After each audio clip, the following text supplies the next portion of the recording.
ወዲያው ሽማግሌ ተላከል ደግሞ ሰርግ ደግስ ባለን ነገር ሰርግ ደግስ ሰርግ ደግስ ያለኝ ሆኔ እንዳጠፋ አውቃለሁ። ገባሽ? ምንም እንደሌለኝ ከዛ ሰርግ ደግስ ሰርግ መደገስ አለብን ብዬ ወንድ ቤት ሲዘው ብዙ ሰርግ አያስፈልግም። በጣም ቤተሰቦቻችንና ቤተሰቦቻችን ሰርግ ደግስ ልሻለሁ አለኝ።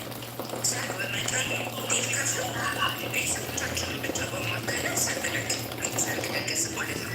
ተጋቧን አንድ ቤት መኖር ስንጀምር ምንም የለኝም። መጋጨት ጀመር። ለምን ሲባል አረግሽ የታለ ገንዘብ አዲስ የነበረች ገንዘብ የታለ የሰራሽበት የታለ ትንሽ ትንሽ ነገሮች እያጋጨን ነበር ማለት ነው ከሱ ጋር ቤት ውስጥ። ከዛ በኋላ ስንጋጭ እሱ ተመልሶ ኳታር ሄደ ተመልሶ ማለት ነው። በቃ ያለ ብር እንደሌለኝ ሲያውቅ ማለት ነው። ከዛ ሚድርጉስ አርግሻለሁ ያው አግብቻለሁ ተብያለሁ ተለይብያለሁ። ያ ምንም አይገርመኝም ማርገዜ ግን ምንም የለኝም ነበር። ምንም ተሳስቶ ብርሱቄ ማስቄ የቀረው ተገለች መስሎት አስራሽ ነው ከስሬ ማለት ነው።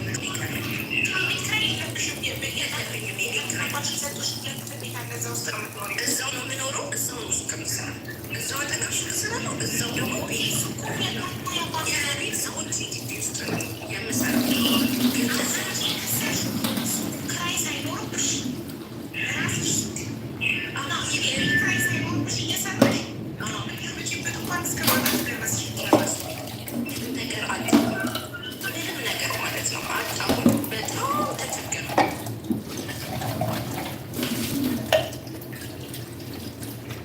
በቃ ከዛ በኋላ አግብቼ ከዛ እርኩስ በደረሳት የሱ መጠበቅ ጀመረ። እሱ በእኔ ተስፋ ቆረጠ። በእኔ እንትን አላረግ በወር 4,000 ብር ይልክልኛል። ደምሮ 4,000 ብር ብቻ ይልክልኛል። እንደዛ እስከ 10,000 የሚያመሸሽ ልጅ ማለት ነው። በሰዓቱ 10,000 ብር በጣም ብዙ ነበር።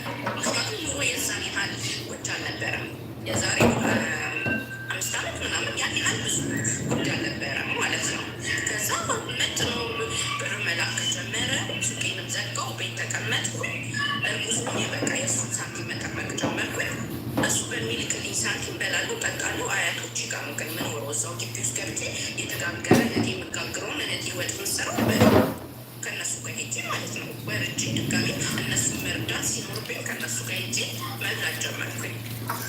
ያ የምጋብዘው ሰው፣ ያ ቢራ ተሸክሜለት የሚሄደው ሰው፣ ያ አራስ ጠራ ሰው 100 ብር ሲሰጥ እኔ 1,000 ብር ልብስ ገዝቼ ነው የሚሄደው። ፎጣ ገዝቼ ነው የሚሄደው። ያ ሁሉ ሰው ያሽሟጥጥ ስታጭ በቃ ደግ አደረገ ነው የሚልሽ። አይገርምም? አይደለም። ከዛ በኋላ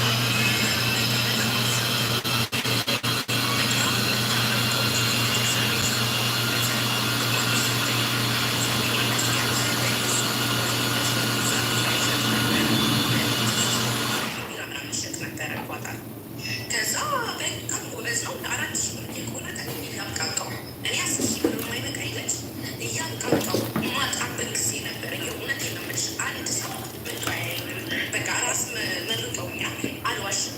ከዛ በኋላ ማንም ዞር ብሎ ያይ ቤተሰቦች እንጂ እነዚህ ቤተሰቦች አሉኝ ያሉሽ ቤተሰቦች እግዚአብሔር ይመስገን እነሱ ናቸው። በቃ በአቅራቢያ ያሉት ታናሽ ታለች። እሱ አረሰች።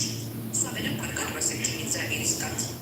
ከዛ በኋላ እሱ ቢራ ሸጦ ምን ብሎ መጥቶ ራይድ መኪና ገዛ። ፕላቴስ ማለት ነው። መጥቶ ድጋሚ ፕላቴስ ገዛ። ቢራ ሸጦ ተወርጦ ምን ብሎ ፕላቴስ ገዝቶ አብረን መኖር ጀመርን። እሱ መጥቶ ኢትዮጵያ ፕላቴስ ስራ ጀመረ። ራይድ ስራ ጀመረ። አሁንም መጥቶ መስማት አልቻለም። እኔ አይበቃኝማ ገንዘብ እኔ ደስተኛ አይደለሁም። ባይዘን ፍቅርም እንዳለ ከሌለስ ምንም ደስታ የለም። ሰራተኛ ካላች ደስታ የለም። በቂ ወጪ ማቃረጥ ከሆነ የራሴን ነገር መጠበቅ አቃተኝ። ብዙ ነገር ማድረግ ልብስ የመግዛት አቃተኝ። የእሱ ገቢ ደግሞ መመጣጠን አቃተኝ። የራይድ ገቢ መቃቴስ። ከዛ መጋጨት ጀመርን። በቃ መጣላት ነው። አያቶቼ ይመጣሉ ቤት እንጣላለን በጣም ማለት ነው። ስንጣላ ልጄ በቃ እየተሳቀቀች መጣች። ልጄ እያወቀች መጣች። 3 ዓመት ሆኗት። እያወቀች መጣች። ስንጣላ ስንጫጩ መሳቀቅ ጀመረች። ያን ያህል የነበረን ፍቅር የመጨረሻ ሁኔታ እንጣላለን ብዬ አላምንም ነበር። በቃ አንድ ቀን ይጎዳኛል ብዬ አላምንም ወይ ይጮህብኛል ያፈቅረኛል ብዬ አላምንም ነበረ። በጣም ስለምወደው የዛን ያህል የሚያፈቅረኝ ነው የሚመስለኝ። ገባሽ? ልክ እንደ እናቴ ነው የምወደው ሁላ አልነበረ ለጓደኞች ልክ እንደ እናቴ ነው የሚሰማኝ ለሱ ብዬ አልነበረ። በቃ ምንም ነገር ጠንካራ ሴት አለመሆኔ ሲያውቅ ሁሉ መጮህ መናገር ጀመረ እሱ ማለት ነው። ከዛ ሲናገረኝ በቃ አልበቃም ሲለን ራስ ቤዛ ለማድረግ ብር አልበቃም ሲለን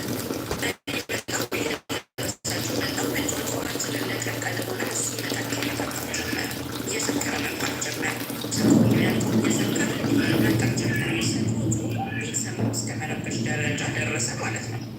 ከዛ ሲረብሽ ተው በቃ በጣም ነው የምንጓደደው። ጠዋት ተነስቼ ተው ይህን ፍቅራችንን ማበላሸት የለብንም ተው እያልኩት መምከር ጀመር። እሱ መምከር ስጀምር እሱ መስሚያው ደግሞ በቃ መቀጣል ጀመረ። ምንም ነገር መስሚያው ጥቅ ሆነ። በቃ ሶስት ዓመት የሶስት ዓመት ተመልሼ አራት ተመልሼ መጣ ማለት ነው።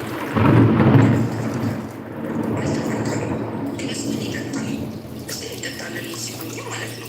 ያ ነገር ያናድደኛል። ለምን እኔ ሁሉ ሴት አይደለሁም። የሱ ሄደለበት እኔ አኳሊ መተውለት አልችልም። ቢኮስ እኔ በደንብ በረኛው በደንብ ያንን ገንዘብ ቤት ኖሮ በአጓጓይ ላይ ኖሮ የልጅ ልጅ ልጅ አልወጣም ነበረ ማለት ነው። እዚህ ደረጃም አልደርስም።